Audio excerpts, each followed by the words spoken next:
Olá, tudo bem com vocês? Espero que vocês estejam bem. Glória a Deus pela vida de cada um que está acompanhando este canal. Glória a Deus.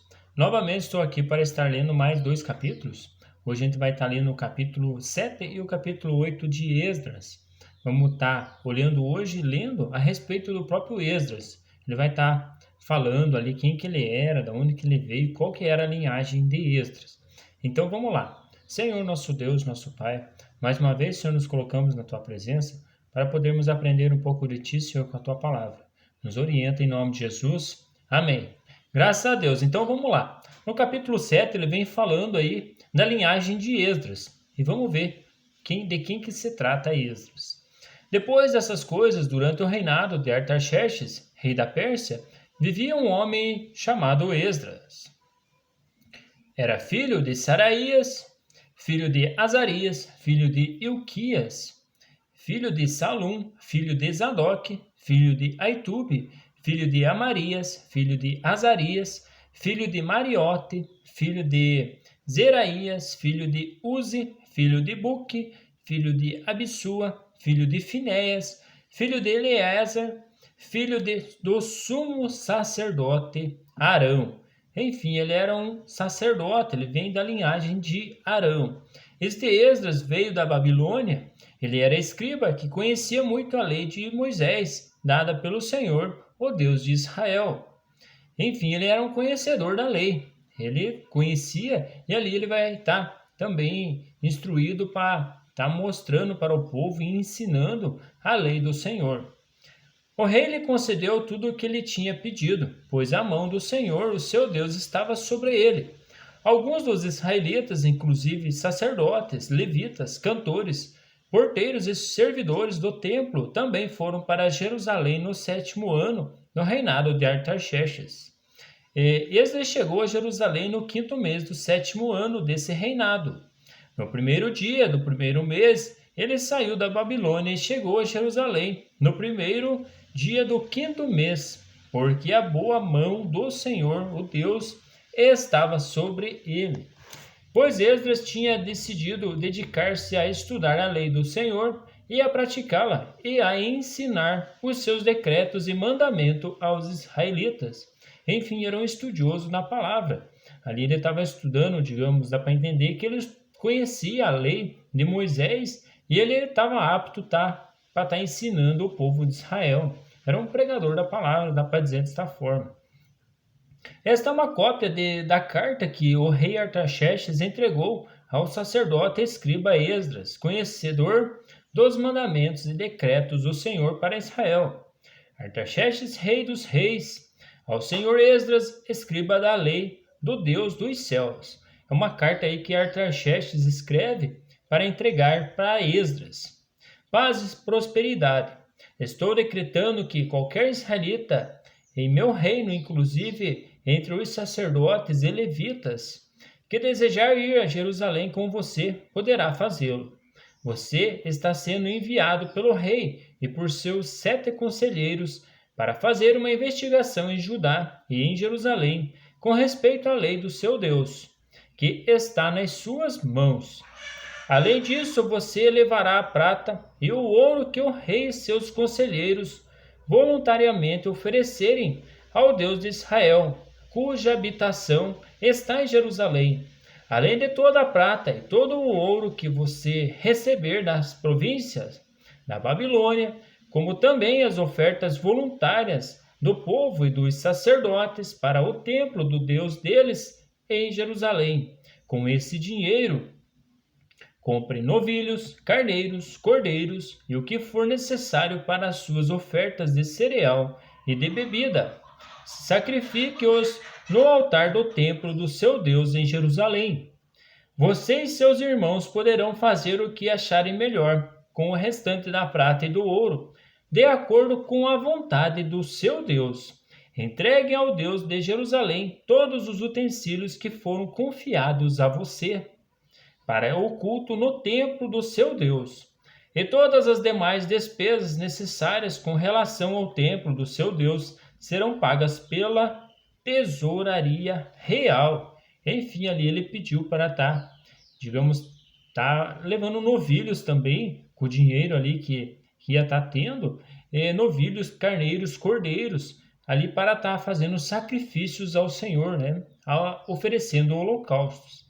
Agora eu, ó, rei Artaxerxes, ordeno a todos os tesoureiros do território situado a oeste do Eufrates, que forneçam tudo o que lhes solicitar o sacerdote Esdras, escriba da lei do Deus dos céus, até 3,5 toneladas de prata, com tonéis de trigo, 10 barris de vinho, 10 barris de azeite de oliva e sal à vontade. Tudo o que o Deus dos céus tenha prescrito, que se faça com presteza, com destreza, né? A palavra fala aqui, para o templo do Deus dos céus, para que a sua ira não venha contra o império do rei e dos seus descendentes. Saibam também que vocês não têm autoridade para exigir impostos, tributos ou taxas de nenhum sacerdote, levita, cantor, porteiro, servidor do templo e de nenhum dos que trabalham neste templo de Deus. E você, Esdras, com a sabedoria que o seu Deus deu a você, nomeie magistrados e juízes para ministrarem a justiça, e todo o povo do território situado a oeste do Eufrates, a todos os que conhecem as leis do seu Deus. E aos que não as conhecem, você deverá ensiná-las. Aquele que não obedecer à lei do Deus de vocês e à lei do rei, seja punido com a morte, ou com o exílio, ou com o confisco de bens, ou com a prisão. Ali ainda ele fez uma exigência, aquele que não obedecia à lei, que seja punido, e com esse contexto que a gente leu aí. Bendito seja o Senhor, o Deus de nossos antepassados, que pôs no coração do rei o propósito de honrar desta maneira o templo do Senhor em Jerusalém, e que por sua bondade favoreceu-me perante o rei, seus conselheiros e todos os seus altos oficiais. Com a mão do Senhor, o meu Deus, esteve sobre mim. Tomei coragem e reuni alguns líderes de Israel para me acompanharem. Enfim, ele reuniu bastante autoridades, ali algumas, e estavam indo para Jerusalém. No capítulo 7, ele vem falando aí uma listagem das pessoas que foi junto com ele. Esses são os chefes das famílias do que eles foram registrados, os quais saíram comigo da Babilônia durante o reinado do rei Artaxerxes. Dos descendentes de Finéias, Gerson, dos descendentes de Tamar, Daniel, dos descendentes de Davi, Atus, dos descendentes de Sacanias, dos descendentes de Parós, Zacarias, sendo registrado com ele 150 homens. Dos descendentes de Paate Moabe, Elioneai, filho de Zarias, e com ele 200 homens. Dos descendentes de Zatu, Secanias, filho de Jaziel, e com ele 300 homens. Dos descendentes de Adim, Ebed, filho de Jonatas, e com ele 50 homens. Aqui é interessante que ele não fala mulheres, né? Ele só conta os homens. Dos descendentes de Elão, Jesaias, filho de Atalias, e com ele 70 homens. Dos descendentes de Safatias, Zebadias, filho de Micael, e com ele 80 homens. Dos descendentes de Joabe, Obadias, filho de Jeiel, e com ele 218 homens. Dos descendentes de Bani, Selomite, filho de Josifás, com ele 160 homens.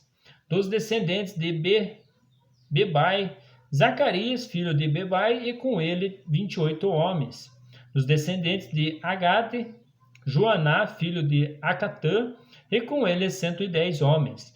Dos descendentes de Adonicão, os últimos que chegaram, Elifelete, Jeiel, Semaias, e com eles 60 homens. Dos descendentes de Bigavai, Utai e Zabude, e com eles 70 homens. Essas pessoas aí acompanharam Esdras aí na hora que ele estava voltando aí na Babilônia. Eu os reuni junto ao canal que corre para a Ava, e acampamos ali por 3 dias.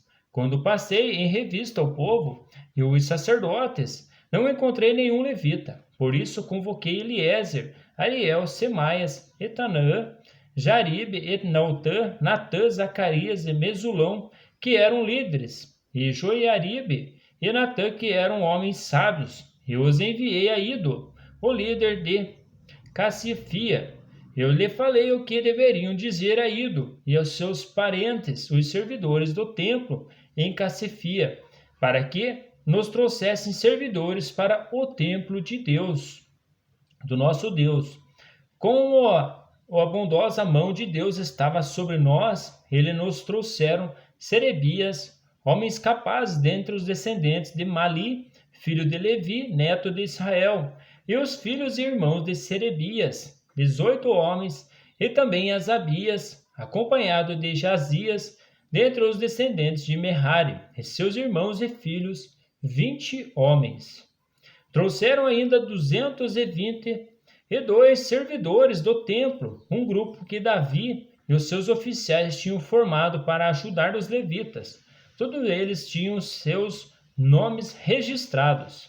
Ali junto ao canal de Ava, proclamei jejum para que nos humilhássemos diante do nosso Deus e lhe pedíssemos uma viagem segura para nós e os nossos filhos com todos os nossos bens. Tive vergonha de pedir aos soldados e cavaleiros ao rei para nos protegerem dos inimigos na estrada, pois lhe tínhamos dito: a mão bondosa de nosso Deus está sobre todos os que o buscam, mas o seu poder e a sua ira são contra todos os que o abandonam. Por isso jejuamos e suplicamos essa bênção ao nosso Deus, e ele nos atendeu. Depois separei 12 dos principais sacerdotes, a saber, Serebias, Asabias e 10 dos seus irmãos, e pesei diante deles a oferta de prata e de ouro, e os utensílios que o rei, seus conselheiros, seus oficiais e todo Israel ali presente tinha doado para a casa de nosso Deus. Pesei e entreguei-lhe 22.750 quilos de prata, 3 toneladas e meio de utensílios de prata, 3 toneladas e meio de ouro, 20 tigelas de ouro, pesando 8 quilos e meio, e 2 utensílios finos de bronze polido, tão valiosos como se fossem de ouro. E eu lhe disse: tanto você como esses utensílios estão consagrados ao Senhor. A prata e o ouro são uma oferta voluntária ao Senhor, o Deus dos seus antepassados. Peço que os guardem bem até que os pesem nas salas do templo do Senhor em Jerusalém, diante dos sacerdotes principais, dos levitas e dos chefes das famílias de Israel. Então os sacerdotes e os levitas receberam a prata e o ouro e os utensílios sagrados, depois de pesados, para levá-lo a Jerusalém ao templo do nosso Deus. No 12º dia do primeiro mês, nós partimos do canal de Ava e fomos para Jerusalém. A mão do nosso Deus esteve sobre nós e ele nos protegeu do ataque de inimigos e assaltantes pelo caminho. Assim chegamos a Jerusalém e ficamos descansando 3 dias. Então eu entendo que com essa prata e esse ouro aí, tinha de ter o Senhor guardando, porque é bem provável que naquela época devia ter saqueadores e pessoas que no meio do caminho poderiam estar saqueando e roubando eles. Mas o Senhor guardou eles ali pela humilhação que eles fizeram ali, fizeram um jejum e pediram para o Senhor estar guardando eles. No 4º dia, no templo do nosso Deus, pesamos a prata, o ouro e os utensílios sagrados, e o demos a Meremote, filho do sacerdote Urias.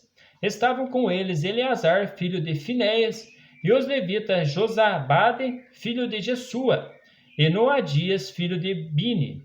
Tudo foi contado e pesado, e o peso total foi registrado naquela mesma hora. Então os exilados que tinham voltado do cativeiro sacrificaram holocausto aos deuses de Israel, 12 touros em favor de todo Israel, 96 carneiros, 77 cordeiros, e como oferta pelo pecado, 12 bodes. Tudo oferecido como holocaustos ao Senhor. Eles também entregaram as ordens do rei aos satrapas e aos governadores do território a oeste do Eufrates, e ajudaram o povo na obra do templo de Deus. Enfim, terminamos aqui hoje mais uma leitura a respeito de Esdras, como que foi que ele chegou até Jerusalém, A gente viu que ele era um sacerdote e continuamos para frente aí com mais esse assunto aí nos próximos capítulos. Um grande abraço, fiquem com Deus e até as próximas leituras. Até mais!